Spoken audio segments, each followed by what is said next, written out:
What's up, guys?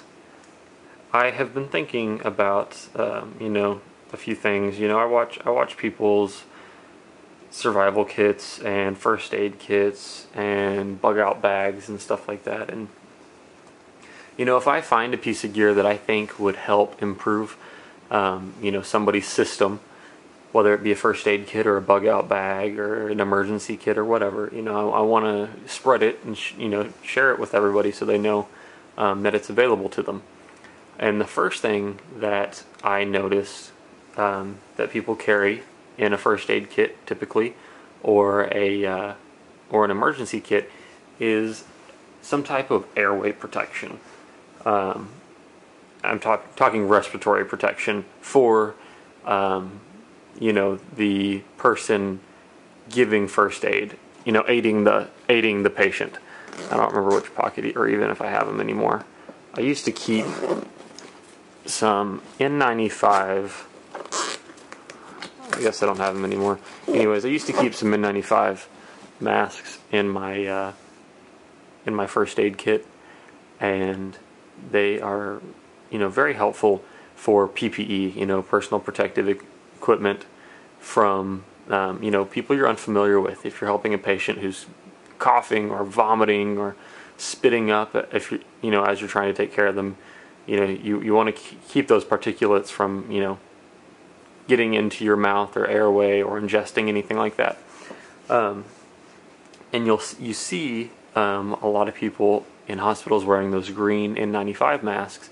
I'll put a picture in here, but something that I think would be more useful, because what I see in everybody's kit are these little Home Depot or Walmart brand N95 masks that get put into the front of a first aid kit, the side, the top, and they get smashed. They pull them out and, they're not formed correctly. Even Nothing Fancy in his video, I believe, he pulls it out and he's trying to unfold it and goes, that just happens. I think that's in his urban survival kit. But what if there's a way to fix that? What if there's a way to make it to where you don't have to worry about, having that mask not get a good seal? Because that seal is the whole purpose. If you can't get a good seal, then you might as well not even wear a mask. So, people blow it off, and I'm not trying to rag on Nothing Fancy, and I really do believe in a lot of the things that he says, but he didn't give a lot of time into thinking about the fact that, the mask is bent, oh well, but if the mask is bent, then it's no good. So something that I found, and that we use at the hospital that I work at, is the 3M N95 870s. These are pretty cool, and the fact that they are super thin and flexible. They can twist and turn in any way, but they always stay flat. You have these two rubber bands in the back, right here. That wraps around your face. So what you would do is you would pull these up. You'd pull the duck bill forward and backwards. You'd put it around your face. And now you have yourself an N95 mask, and you would just bend this little bar, this little piece of metal here, to fit your nose to give you that seal. But the cool part is that you can stick this, because it's flat, anywhere in a bag, and you don't have to worry about it getting all messed up. All you have to worry about is just getting the mask on. How awesome is that? So this is just something to think about. Keeping a mask like this is very important. A lot of people put it in their survival kits for like a 9/11 situation, where you have dust and things in the air. You need to keep that stuff out of your lungs, because if the inside of your lungs get blocked, what happens is that your lungs can't absorb the oxygen that you're inhaling, and your oxygen saturation, starts to drop, and you become hypoxic. And you don't really want that to happen, obviously. So this can really help you.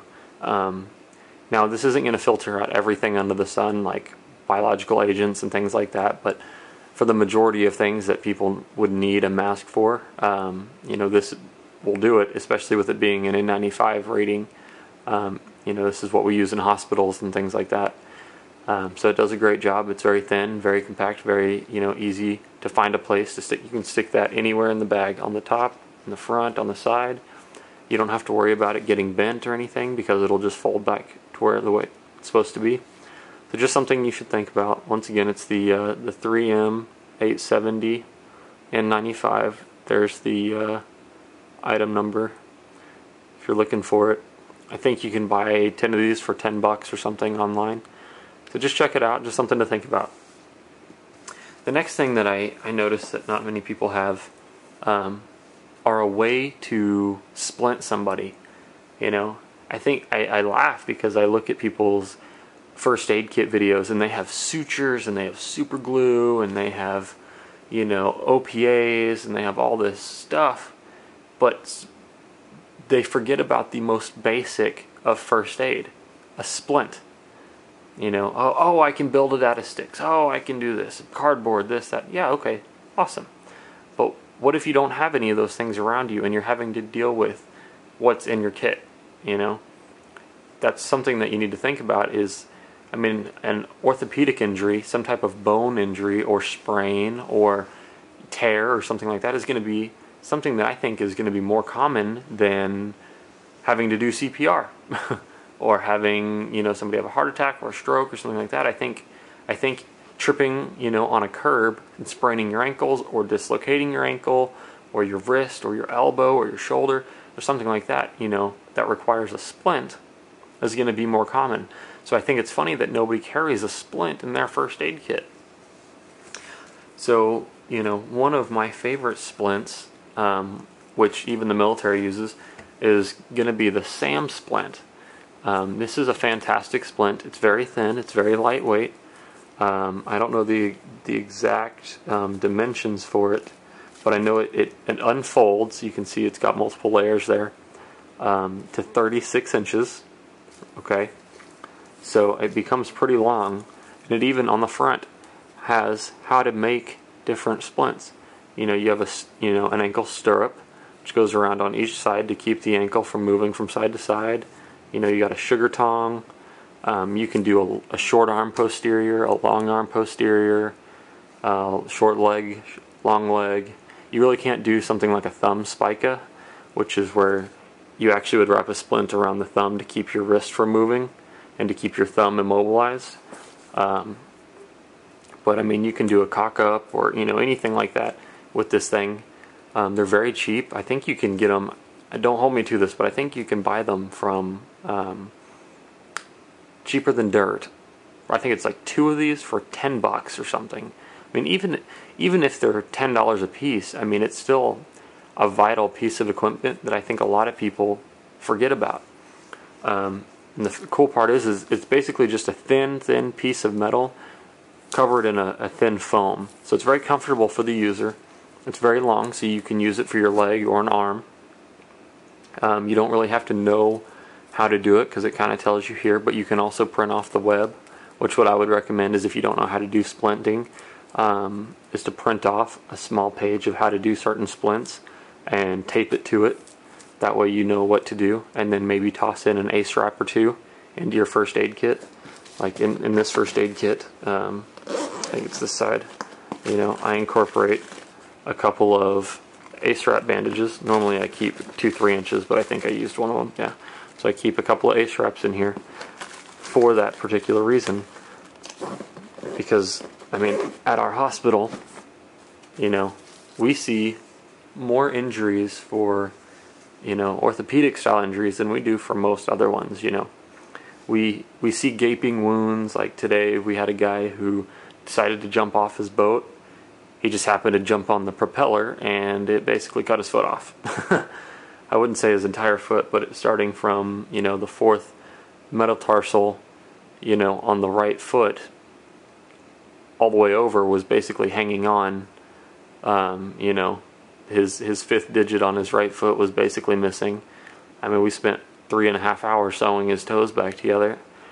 But that's not something we see every day. Something we see every day is a sprained wrist or a dislocated ankle, or a tib fib fracture. A radial, ulnar fracture. That's our most common fracture. I'm sorry, a tib fib is actually your leg. Like a ulnar fracture, and that's one of the most common fractures that we see. We actually use a splint called a ulnar gutter, which basically you just unfold this once and then bend it into a hot dog style, and you just lay the arm in it, and then you just wrap around both of them. Very easy. But you can do with this. This is a very versatile splint, and having something like this would definitely benefit your first aid kit.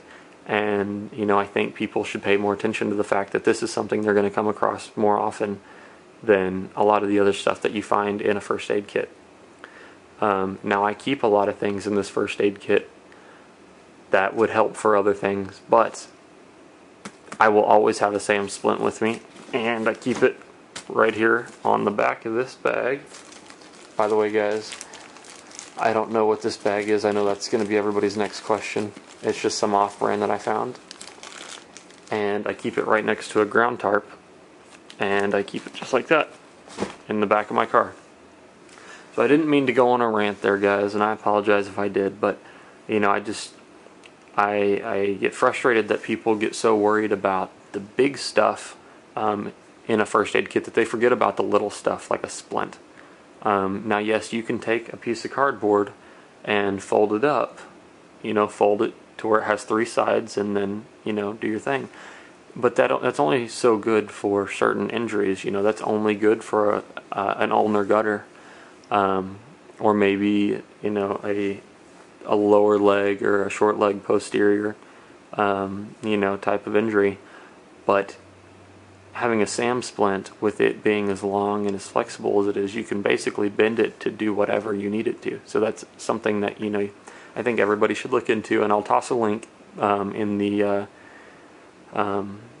below so you can figure out where to find them. I'll try to find the cheapest place and toss a link in, but it's something that I think everybody should look into. I know not everybody's into blue and orange, which I don't really think it matters, but they make black ones and red ones and green ones and stuff. So just something to think about, guys. I appreciate you taking the time out to watch this video. Go ahead and rate it for me. So if you don't like videos like this, I'll stop doing them. But if you rate them, highly, then I'll try to find more gear that we use at the hospital and more things that I think people forget about in their first aid kit. And I'll try to do more videos like this. So thanks for watching, guys. Rate, comment, subscribe. I appreciate your time. Thanks.